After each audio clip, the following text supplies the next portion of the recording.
മത്സരിച്ച 95% സീറ്റുകളിലും വിജയിച്ച മുസ്ലിം ലീഗിന് കേരളത്തിലെ നിർണായക രാഷ്ട്രീയ ശക്തി. പേരാമ്പ്രയും കളമശ്ശേരിയും ലീഗിന്റെ ബലമെന്തെന്ന് തെളിയിച്ചു. 4 ജില്ലകളിൽ ലീഗ് മത്സരിച്ച മുഴുവൻ സീറ്റുകളിലും വിജയിച്ചു. സംസ്ഥാന രാഷ്ട്രീയത്തിലെ ഏറ്റവും ഉയർന്ന ഭൂരിപക്ഷം ഇനി പി.കെ. കുഞ്ഞാലിക്കുട്ടിയുടെ പേരിലാണ്.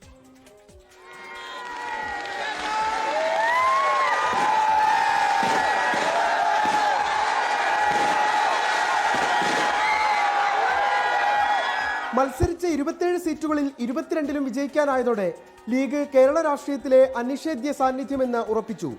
പേരാമ്പ്രയിലേത് CPM-നെ വിറപ്പിച്ച അപ്രതീക്ഷിത വിജയമെങ്കിൽ കളമശ്ശേരിയിലേത് ലീഗിന്റെ മധുര പ്രതികാരം. കോഴിക്കോടും മലപ്പുറത്തും കാസർഗോഡും പാലക്കാടും മത്സരിച്ച മുഴുവൻ സീറ്റുകളിലും ലീഗ് വിജയിച്ചു. കാത്തിരുന്ന ഒരു വിജയമാണ് ഇന്ന് കേരളം ആഘോഷിച്ചുകൊണ്ടിരിക്കുന്നത്. ഒരു മാസക്കാലമായി ഓരോ കേരളീയനും ഈ ഒരു നിമിഷത്തിന് വേണ്ടി കാത്തിരിക്കുകയാണ്.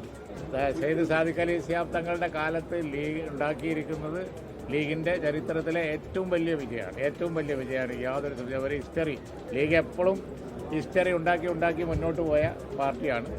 കോഴിക്കോട്ടെ UDFന്റെ മിന്നും ജയത്തിന് പിന്നിലും ലീഗ് നിർണായക ശക്തിയായി. പി.കെ. കുഞ്ഞാലിക്കുട്ടി കേരള രാഷ്ട്രീയത്തിലെ ഏറ്റവും ഉയർന്ന ഭൂരിപക്ഷം നേടുന്ന കാഴ്ചയ്ക്കും 16ാം നിയമസഭാ തെരഞ്ഞെടുപ്പ് സാക്ഷിയായി. 85,327 ഒടുവിലത്തെ പി.കെ. കുഞ്ഞാലിക്കുട്ടിയുടെ ഭൂരിപക്ഷം. LDF കൺവീനർ TP രാമകൃഷ്ണനെ വീഴ്ത്തിയ ഫാത്തിമ തഹ്ലിയ ഈ തെരഞ്ഞെടുപ്പിലെ മിന്നും താരമാണ്. വി. അബ്ദുറഹ്മാനെ പരാജയപ്പെടുത്തിയ കുറുക്കോളി മൊയ്തീനും P. രാജീവിനെ വീഴ്ത്തിയ VE അബ്ദുൾ ഗഫൂറും അഭിമാന താരങ്ങളായി. UDFൽ മുസ്ലിം ലീഗ് കൂടുതൽ ശക്തിയാർജിക്കുന്ന കാലത്തിനാകും കേരളം ഇനി സാക്ഷ്യം വഹിക്കുക. മത്സരിച്ച 95% സീറ്റുകളിലും വിജയം.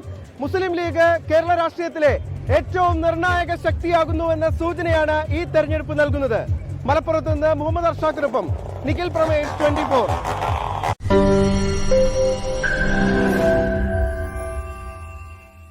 ലോകത്തെവിടെയായാലും ഏത് സമയത്തും 24 വാർത്തകളും ഓഗ്മെന്റഡ് റിയാലിറ്റി പാക്കേജുകളും എക്സ്പ്ലെയിനറുകളും വിശദമായി കാണാൻ ഞങ്ങളുടെ YouTube ചാനൽ നിങ്ങൾക്ക് സബ്സ്ക്രൈബ് ചെയ്യാം.